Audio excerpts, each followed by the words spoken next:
Hallelujah. जय से बोलो हालेलुया। कितने लोग अपने बाइबल के साथ आए हैं? अपनी बाइबल को ऊंचा उठाओ। थैंक्स करो प्रभु के जीवित वचन के लिए। ये हमें कभी नहीं सेम रहने देता और बड़ा बदलाव खुदा की हजूरी से, उसके वचन से ही हमारी लाइफ पे आता है। आमीन। सभी बैठ जाओ अपनी जगह पर। भरेगा, आपकी कमजोरियों को दूर करेगा और बहुत सारे शक भी दूर करेगा। हालेलुया। बशर्ते ये कि आप अपनी बाइबल के साथ आए हो। हालेलुया। सभी अपनी बाइबल को खोलो, मेरे साथ निकालो। वचन की आखिरी किताब मुकाशफा 20 को आप निकालें।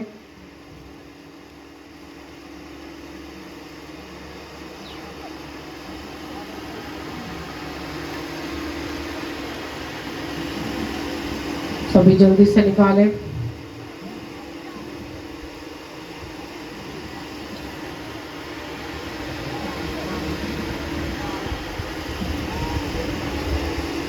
मैं इसकी 4 आयत से पढ़ूंगी।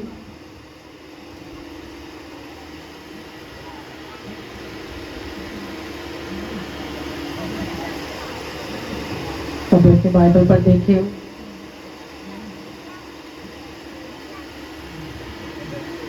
बाइबल कहती, फिर मैंने तब देखे और लोग उन पर बैठ गए और अदालत उनके सुपुर्द की गई, और उनकी रूहों को भी देखा जिनके सर यीशु की गवाही देने और खुदा के कलाम के सबब से काटे गए थे, और जिन्होंने ना उस हैवान की प्रस्तिश की थी, ना उसके बुत की, और ना उसकी छाप अपने माथे और अपने हाथों पर दी थी।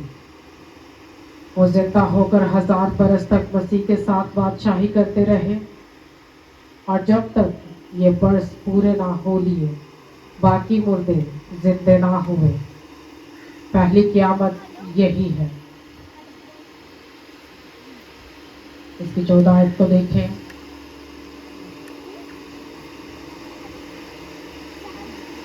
और 11 आयत से देखें। फिर कहता, मैंने एक बड़ा सफेद तख्त और उसको जो उस पर बैठा हुआ था देखा, जिसके सामने से जमीन और आसमान भाग गए और उन्हें कहीं जगह ना मिली। फिर मैंने छोटे बड़े सब मुर्दों को उस तख्त के सामने खड़े हुए देखा, और किताबें खोली गई। फिर एक और किताब खोली गई, यानी किताबें हयात, और जिस तरह उन किताबों में लिखा हुआ था उनके अमाल के मुताबिक मुर्दों का इंसाफ किया गया, और समुंदर ने अपने अंदर के मुर्दों को दे दिया, और मौत और आलम रवा ने अपने अंदर के मुर्दों को दे दिया, और उनमें से हर एक के अमाल के मुआफिक उसका इंसाफ किया गया। फिर मौत और आलम रवा आग की झील में डाले गए। ये आग की झील दूसरी मौत है, और जिस किसी का नाम किताबे हयात में लिखा हुआ ना मिला, वो आग की झील में डाला गया। सब बोले आमीन। हालेलुया। ये बाइबल की वो किताब है जिसमें लिखा है, इसको पढ़ने वाला, इसको सुनने वाला और इसको समझने वाला मुबारक है। और आज जिस वचन को आप सुनने वाले हो वो भी हुआ नहीं, वो होने वाला है। पहली मौत जिसका जिक्र यूहन्ना आरिफ ने मुकाशफा में किया है, जिसमें सिर्फ वो वाले लोग शामिल नहीं हुए जिन्होंने हैवान की प्रस्तिश नहीं की और उसके बुत की पूजा नहीं की और अपने हाथों पर, अपने माथों पर उसकी छाप नहीं ली और अपनी गवाही देने पर मजबूत बने रहे। और बाइबल कहती है जितने भी लोग जिन्होंने उसकी छाप नहीं ली वो जिंदा होकर 1000 साल तक मसीह के साथ क्या करते रहे? बादशाही करते रहे। और फिर जब बादशाही 1000 साल तक, जिसके मुकाशफा बात करती है, वो कलीसिया जिसको यीशु मसीह लेने आने वाले हैं, कलीसिया जिसको बाइबल दुल्हन कहती है, यीशु मसीह की दुल्हन, तो जब दुल्हा आएगा दुल्हन को लेने के लिए तो सेलिब्रेशन तो बनती है कि नहीं? बताओ, बनती है ना? कोई जश्न मनाना तो बनता ना, शादी का बनता है ना? तो जीसस क्राइस्ट की जो शादी का टाइम है सेलिब्रेशन का कलीसिया के साथ, वो 1000 साल का है। तो बाइबल कहती है कि खुदा उनके सामने एक दिन कैसा है? हाँ, 1000 साल जैसा है ना, एक दिन। तो वो ही एक दिन कलीसिया 1000 साल प्रभु यीशु मसीह के साथ बादशाही करेगी। और उसके बाद क्या था कि मैंने एक और सफेद तख्त को देखा। कहता लोग उन पर बैठ गए, फिर किताबें खोली गई, और फिर कहता एक और किताब खोली गई। ऐसा नहीं इस वर्ग में बस एक ही किताब लिखी गई। अगर एक ही किताब लिखी गई होती तो सब लोगों के, धरती के रहने वालों के काम उसमें सभी लिखे ना जाते। लेकिन बाइबल कहती है कि किताबें खोली गई। अगर आप दानियल नबी की किताब पढ़ो तो वहाँ पे दानियल नबी ने जो रोया लिखी है एंड टाइम की, वो कहता कि फिर मैंने देखा कि अदालत हुई, बहुत सारे तख्त लगाए गए, और कहता लोग तख्तों पर बैठ गए। हाँ, लोग तख्तों पर बैठे और बहुत सारी किताबें खोली गई।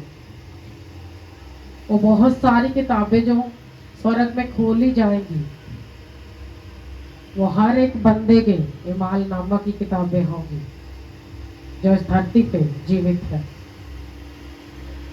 और उसने अपनी लाइफ कैसे बिताई है वो सब रिकॉर्ड है स्वर्ग में। और बाइबल कहती कि जब वो तख्तों पर बैठ गए और जो उनके बीच में बैठा था, जिसकी शक्ल में देख नहीं पाया, हाँ मैं इसको फिर से पढ़ूंगी, 11 आयत को देखो। कहता फिर मैंने एक बड़ा सफेद तख्त और उसको जो उस पर बैठा था देखा, जिसके सामने से जमीन और आसमान भाग गए और उन्हें कहीं जगह ना मिली। उन्हें कहीं जगह ना मिली। कहता उसके सामने से जमीन और आसमान भाग गए। जो बाहर बैठे वो बातें मत करो, बातें मत करो, सामने होकर बैठो। इनको मना करो बातें करने के, अंदर आकर बैठो, वचन सुनो ध्यान से।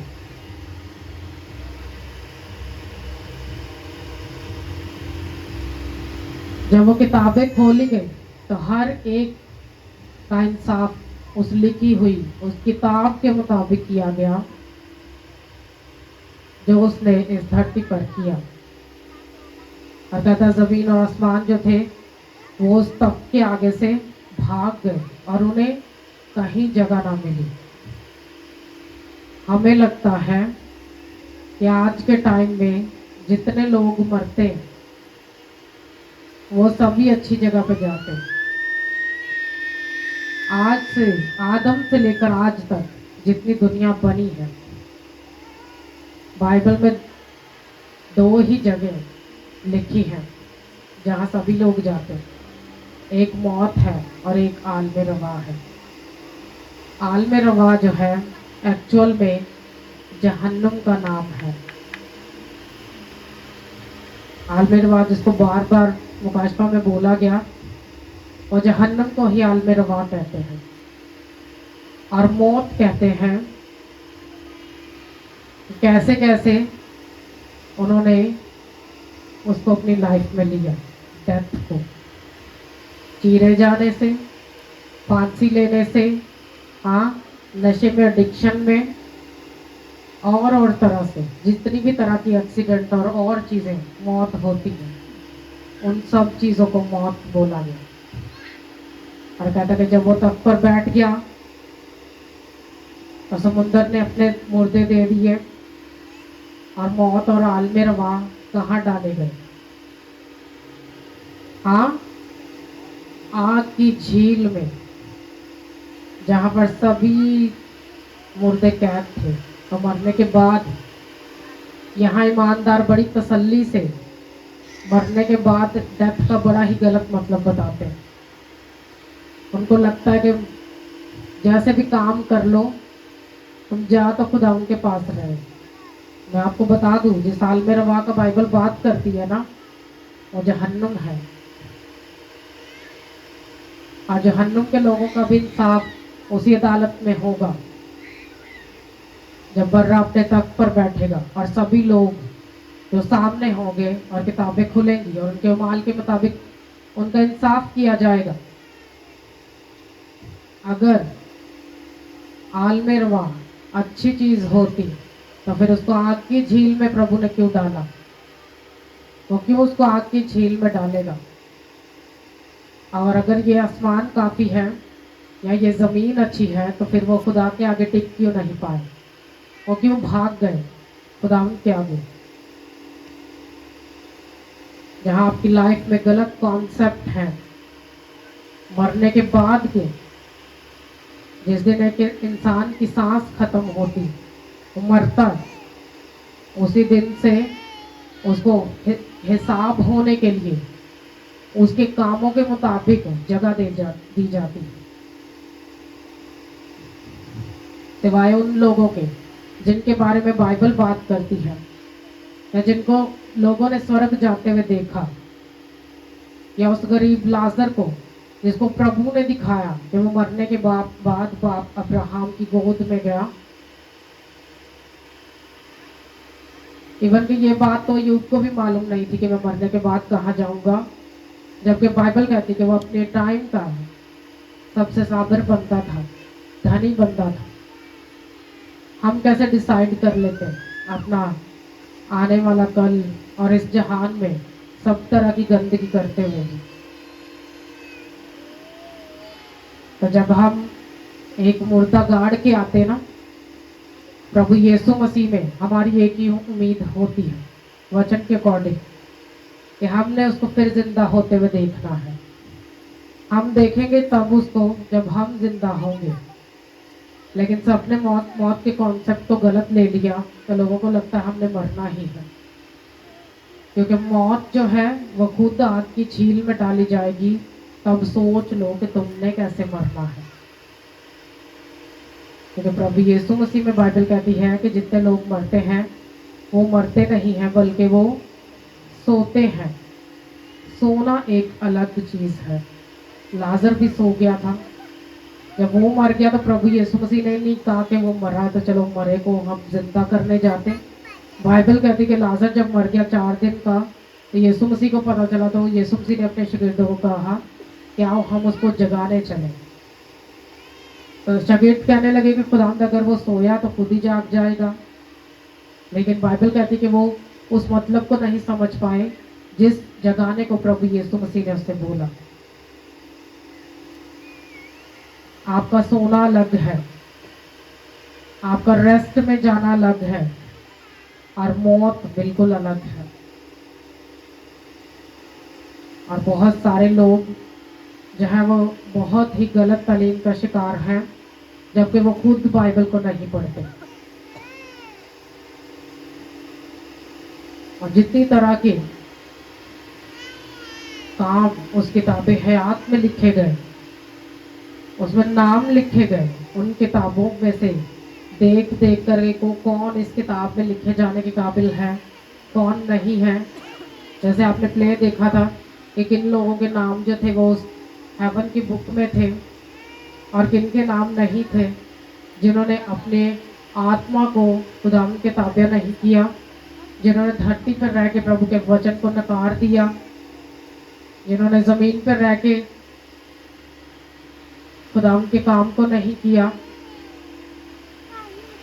वो चलते तो रहे लेकिन अपनी मर्जी के मुताबिक, वो अपने मन की करते रहे। बहुत सारे लोगों ने प्रचार किया आकर, उनको बताया भी, फिर भी अपने मन की करनी नहीं छोड़ी, फिर भी अपनी गंदी बातों से मन नहीं फिराया, फिर भी हम बुरे लालच की चीजों को नहीं छोड़ा। और जब लालच को नहीं त्यागा अपनी लाइफ से, आज देखो तो बड़े सारे दास भी जो है वो लालची हो चुके हैं। ऐसा बाइबल कहती है अंत समय में बहुतों की मोहब्बत ठंडी पड़ जाएगी और लोग लालच करेंगे, वो बुत की हैवान की प्रस्तिश भी कर लेंगे, उनको कोई मायने नहीं करेगा, वो कहेंगे चले इबादत ही है ना, किसी की भी कहीं पे भी करनी कर लेते हैं, चाहे वो बुत के आगे हो। अगर आज चर्च के कॉन्सेप्ट क्लियर नहीं, अगर आज आपको इबादत का मतलब मालूम नहीं, तो फिर आप उस टाइम जब शैतान पूरी दुनिया के ऊपर अपनी हुकूमत करेगा, आप आसानी से उसकी इबादत भी कर लोगे। तो मैं सब लोगों को लगता है इबादत ही करनी, कहीं भी चले जाएं, मायने ये करता है कि इबादत जो खुदा का घर है वहां पर खुदावन बीच में है या नहीं, वहां पे जो पास्टर है उसकी लाइफ में खुदावन का रूह है या नहीं, वो वचन से आपको परफेक्ट करता है या नहीं। ये तो नहीं कि प्रभु का दास वचन से बात ना करे और अपनी सारी कर दे, है ना।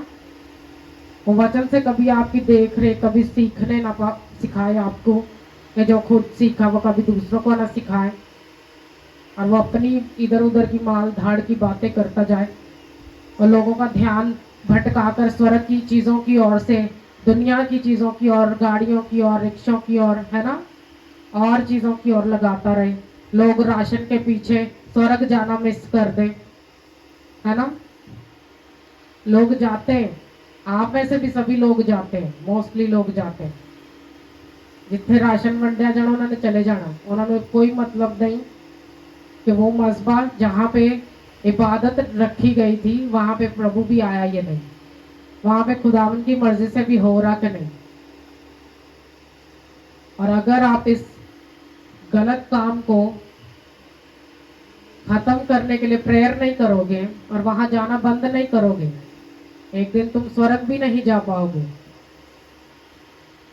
और क्योंकि सब लोगों को लगता है कि हमने एक दिन मरना है, तो बाइबल कहती है कि मौत और आलमे रवा जो है वो आग की झील में डाले गए। अगर उन लोगों को भी लगता है कि मस्बा सिर्फ चीजें बांटने के लिए है, तो उनको चाहिए कि वो टीवी शोज करें, हाँ, वो चर्च छोड़कर किसी और तरह के वैरायटी शोज करें, फिर अच्छा लगता है। लेकिन खुदावन के घर को गंदा ना करें, खुदावन के मस्बा को खराब ना करे, जो मस्बा की एक भरपूरी है कलीसिया के लिए, जो एक परफेक्शन है, उसको खराब मत करें, उसको अपनी जरूरत का सामान मत समझे, उसको अपने पेट का खजाना मत बनाए। अगर बनाता है तो फिर आपको मन फिराने की जरूरत है, फिर आपको उन चीजों के पीछे जाने की जरूरत नहीं, आप उसके बीच में पूरे हिस्सेदार होते।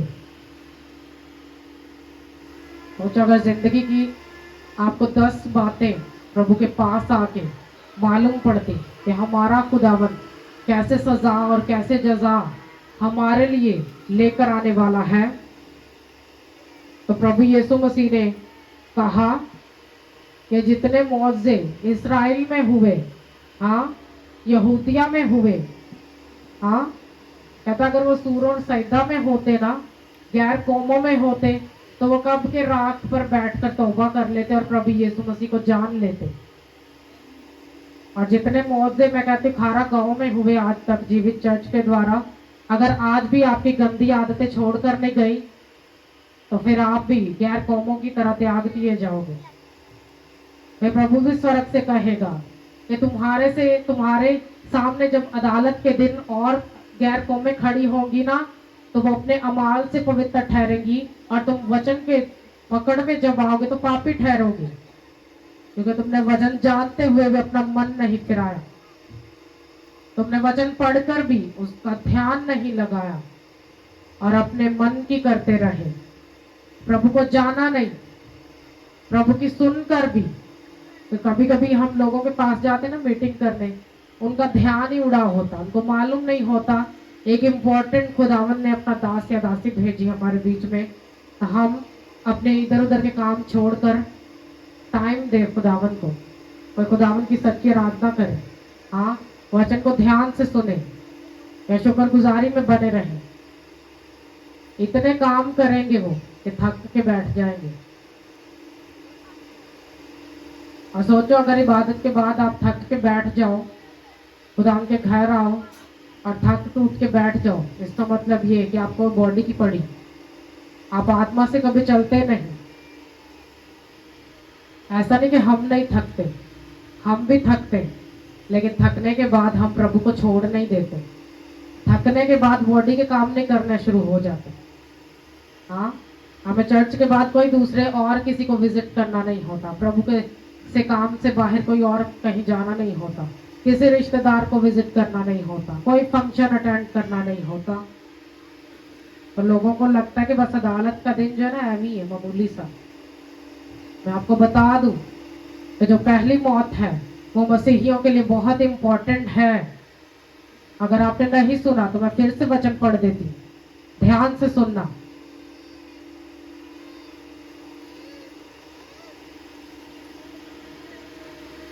इसीलिए जिनके पास बाइबल नहीं वो बहुत खतरे में, वो लोग बहुत घाटे में, जिनके पास खुद की बाइबल नहीं और पढ़ने का वक्त भी नहीं। क्या लिखा 4 आयत में?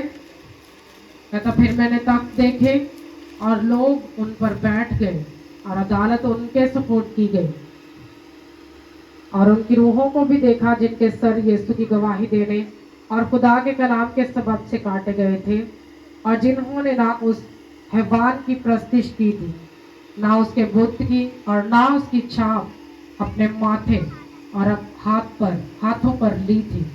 वो जिंदा होकर 1000 बरस तक मसीह के साथ बादशाही करते रहे। हाँ, ये मामूली बात है ना?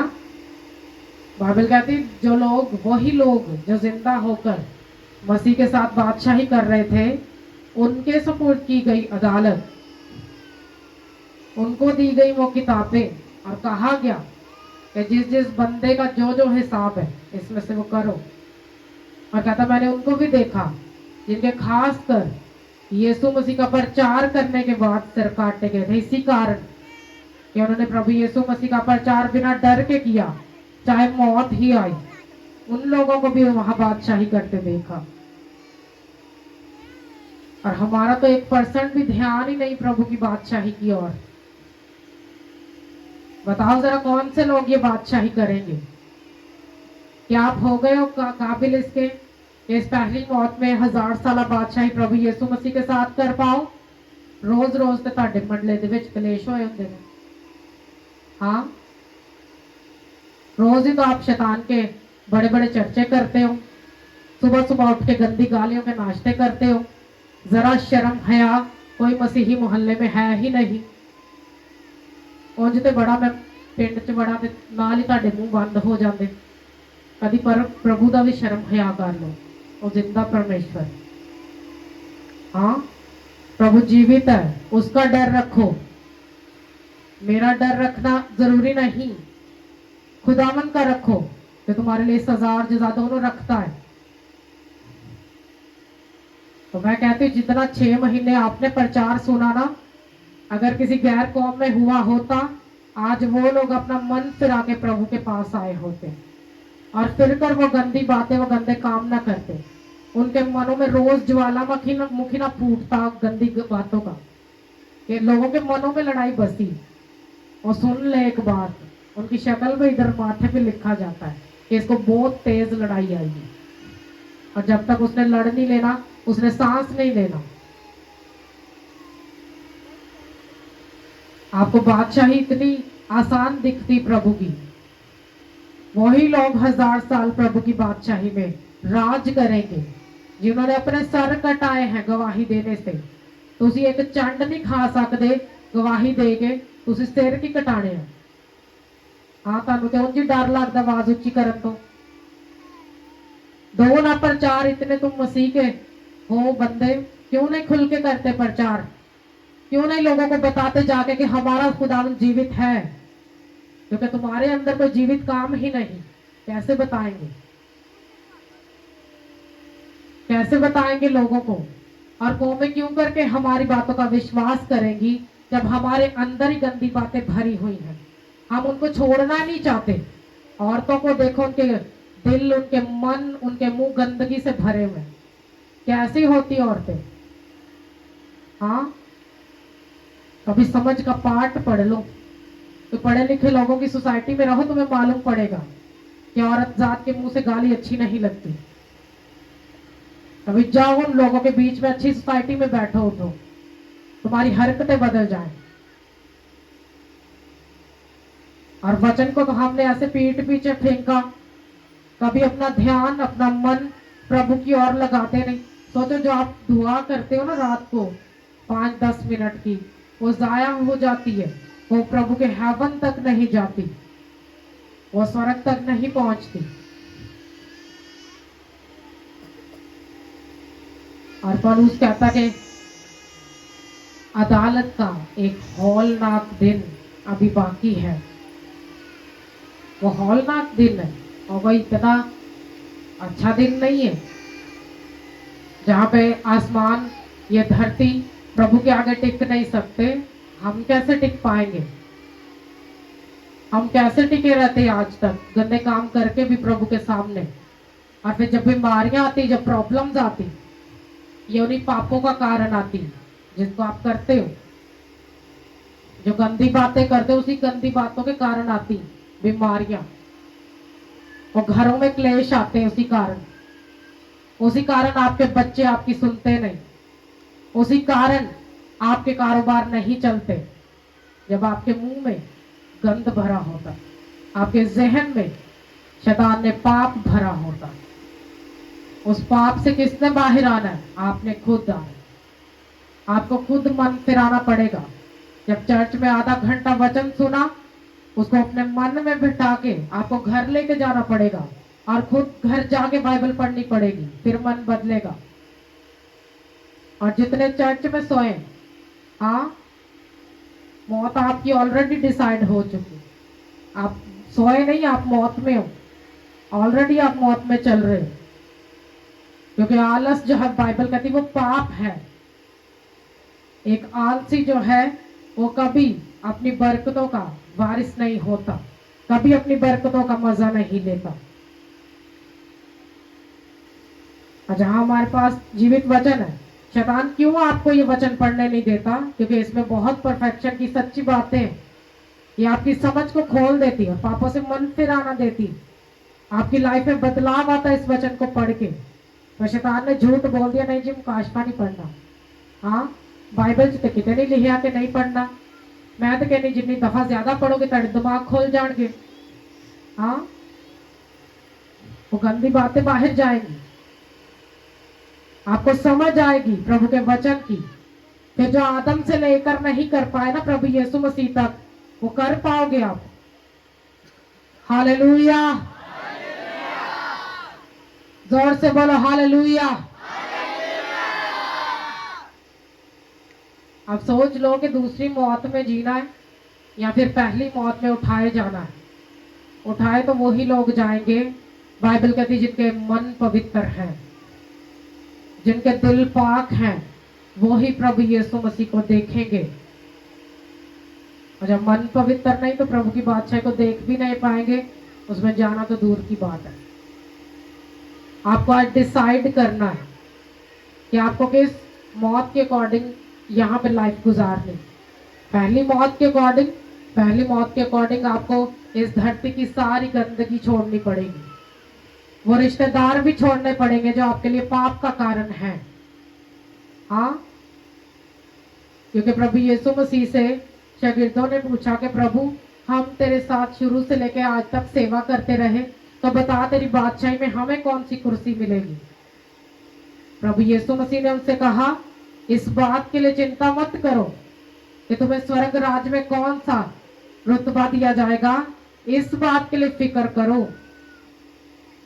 कि तुम्हें इस धरती के ऊपर जिन लोगों ने मेरे कामों को करते हुए अपने माँ बाप को छोड़ा, अपने बहन भाइयों को छोड़ा, हाँ, इवन के अपने खेतों को भी छोड़ दिया, अपने कामों को भी छोड़ दिया, उन्होंने स्वर्ग राज्य में 100 गुना पाया।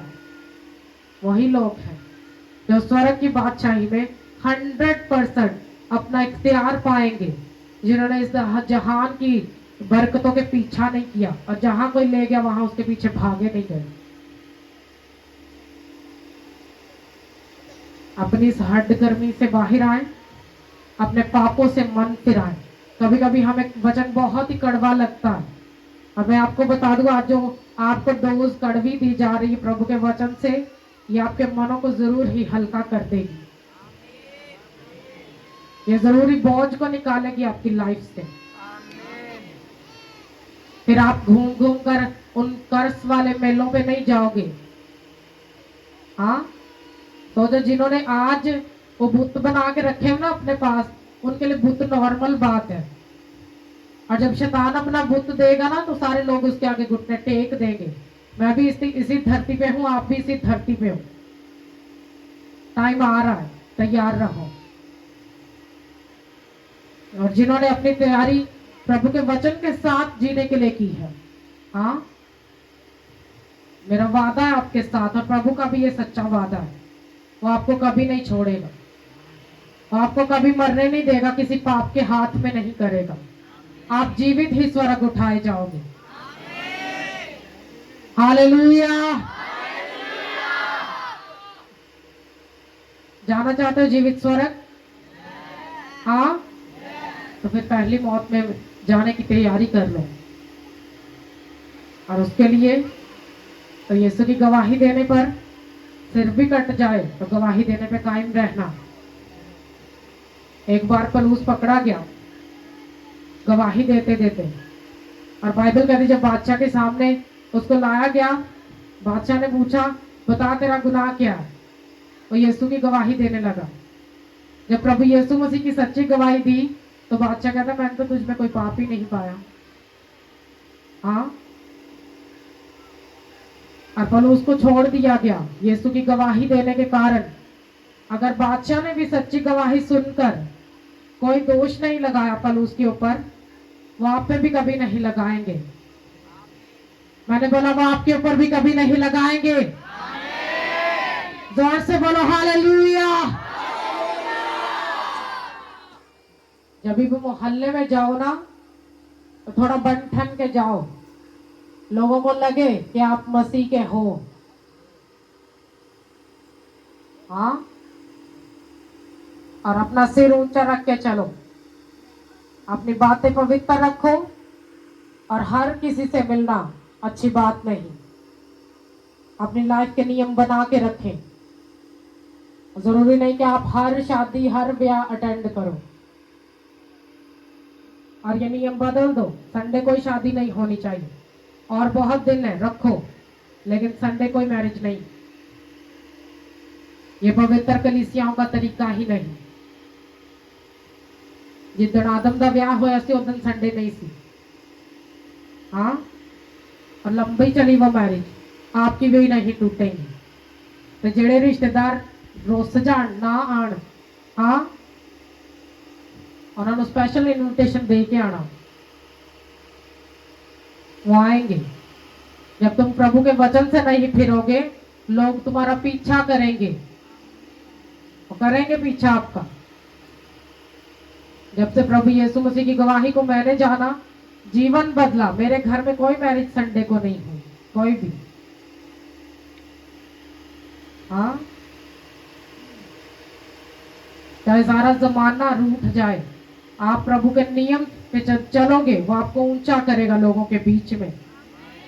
और वही मैरिज जो प्रभु का वचन तोड़े बिना नहीं हुई, आज भी पवित्रता से बनी है। आज भी उस मैरिज में कोई प्रॉब्लम नहीं आई। लोग इधरों ब्याह करते, फिर दुनिया के सारे रस्मों रिवाज हैं, कोई शैताना वाले नहीं छड्डदे, कोई हिंदुआ वाले, कोई सिखा वाले, कोई नहीं छड्डदे। ते बाद च फिर भी उन्होंने हस्बैंड वाइफ की आपस में नहीं बढ़ती। कारण क्या कि आपने जब शैतानी रस्में करनी तो फिर उस ब्लेसिंग में उस शादी में ब्लेसिंग देने प्रभु नहीं आएगा, शैतान आएगा। फिर वो मिसकैरेज भी दे के जाएगा, हाँ, फिर वो लड़ाई भी दे के जाएगा, हस्बैंड वाइफ को कलेश भी दे के जाएगा। आप चलते रहो, सफर करते रहो। अच्छा ये था कि अपनी मैरिज सिर्फ एक ही दिन की रखते, थोड़ा कम खर्चा कर लेते, लेकिन प्रभु की हजूरी में बने रहते ताकि वो शादी लंबी चलती। ऐसी ही शादी प्रभु यीशु मसीह की है कि जिसके बदन पे, हाँ, कपड़ों पे भी कोई दाग हुआ ना, वो भी उस मैरिज में नहीं जाएगा। हालेलुया।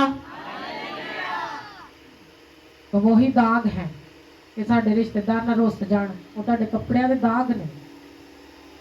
हाँ, लोकी की कहणगे, है ना, वही तुम्हारी छोटी छोटी गलतियां हैं, वही तुम्हारी झुरियां हैं तुम्हारे कपड़ों पे, जिनको बाइबल कहती है कि एक भी झुरी अगर तेरे लिबास में हुई तो तू स्वर्ग का राज नहीं पाएगा।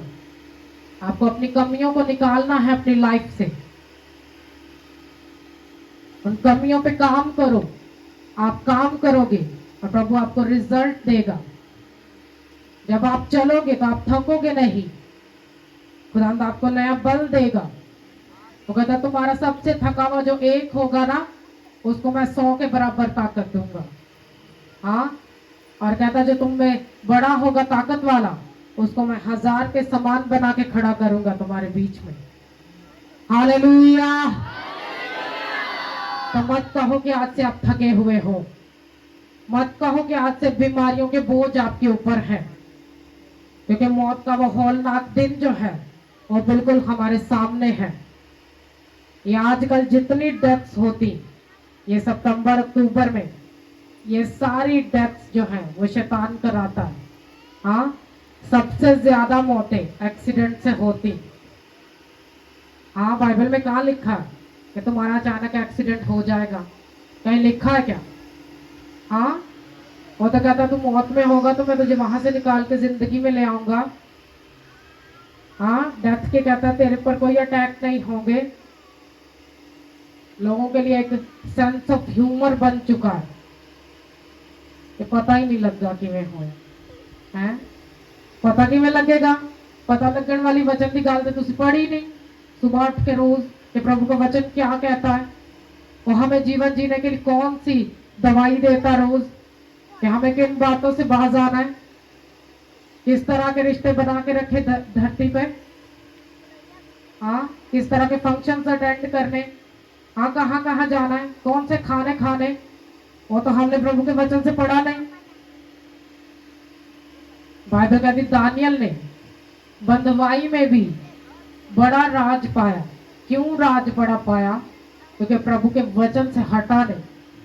उसको मालूम था कि हमारे अंग काट कर हमें खोजा बना दिया है, अब क्या फायदा है प्रभु की रोज रोज आराधना करने का? हाँ, अब क्या फायदा बार बार प्रेयर करने का? लेकिन बाइबल कहती है कि इसके बावजूद भी दानियल उस घर में जो उसको दिया गया था, रोज 3 बार जो उसकी घर की खिड़की यरूशलेम की तरफ खुलती, वहां घुटने टेक कर प्रभु के सामने प्रेयर करने बैठता। रोज दिन में 3 बार, कैद में भी, गुलामी में भी। इतने जड़े आजाद ने उन्होंने को प्रेयर करने का टाइम ही नहीं। हाँ, इन्ने काम ने साडे को, या फिर मोबाइल की टिक टिक ही रह गई लाइफ के विच। मोबाइल बेच दो तो सुट दो, एक बाइबल लै लो जिन्हों सुबह शाम पढ़ो, तो उस तो बाद ताड़ी समझ खुल जाए, ताड़ी लाइफ के विच प्रभु का अनुग्रह हो। लेकिन किवें सुटांगे तो आप बड़ा महंगा लिया। हाँ, तो जो प्रभु ने तुहानू बंदा बनाना तो फिर टुट भी जाएगा, फिर की करोगे? उस तो चंगा कि तुसी आप ही उन्होंने अपने हत्थां नाल बेच के ते बाइबल लै लो, क्योंकि आजकल बाइबल भी बड़ी महंगी आती। ले लो, ये ना कि बाद में आने वाले कुछ टाइम में और महंगी हो जाए, फिर आप खरीद ही ना पाओ, और एक दिन ऐसा हो कि ये बाइबल आपसे छीन ही जाए, फिर क्या हो? क्योंकि वही लोग उठाए जाएंगे जिनके अंदर प्रभु का वचन भरा होगा, वो लोग उठाए जाएंगे। और जिन्होंने इस धरती पर अपने पवित्र आत्मा के वो वस्त्र पहन लिए, वो सफेद वस्त्र जिन्होंने इस धरती पर पहन लिए, हाँ, उन्हीं के कहती बाइबल के पाप धो डाले गए, हाँ, वो बर्फ के जैसे सफेद कर दिए गए। हमें ये नॉर्मल बातें लगती, ये नॉर्मल बातें नहीं, ये बड़ी सीरियस बातें हैं। और इनको मानना, इनको करना हमारी जिम्मेवारी है, ये आपकी जिम्मेदारी है। अगर आप अपने बच्चों को वचन पे चलना नहीं सिखाओगे, वो अदालत के दिन आपका हिसाब लिया जाएगा। अगर आप अपने बच्चों को सारा टीवी, इंटरनेट, मीडिया दिखाते हो और कारण बनते हो उनके जिंदगी के खराब होने का, उसका हिसाब आपसे लिया जाएगा। क्योंकि आप एक माँ बाप हो, आप एक ड्यूटी पर्सन हो, बच्चों के ऊपर ड्यूटी दी गई आपको। और अगर आपके बच्चे आपकी नहीं सुनते, वो रिकॉर्डेड है स्वर्ग में, और उसके मुताबिक आपसे पूछा जाएगा कि हाँ जी तुसी अपने बच्चों को चर्च क्यों नहीं लैके गए। फिर उत्थे दस्यो जे कि साडे बच्चे सुबह तो लैके शाम तक गेमां खेडदे सन। हाँ, फिर उधर बताना प्रभु को कि नहीं प्रभु असी टिकटॉक लैके दिता होया सी अपने बच्चे नूं, मन लगा सी। हाँ, प्रभु कहेगा तेरी भी ते तेरे बच्चे की भी जगह सेम ही। हाँ, क्योंकि एली काइन को भी यही लगता था कि कोई नहीं, अगर बच्चे पाप करते ने तो रहंदे ते प्रभु दे घर च ही ने ना, है ना। उन्होंने भी यही लगता सी कि कोई गल नहीं, प्रभु के घर में ही रहते हैं ना, चाहे पाप ही करते हैं। और बाइबल कहती है एक दिन वो लड़ाई हुई इजराइलियों की फलस्तियों के साथ, और वो लड़के जो थे वो जंग में मारे गए। जब अपने बच्चों को रोक नहीं पाए तो एक दिन मारे गए वो बेटे।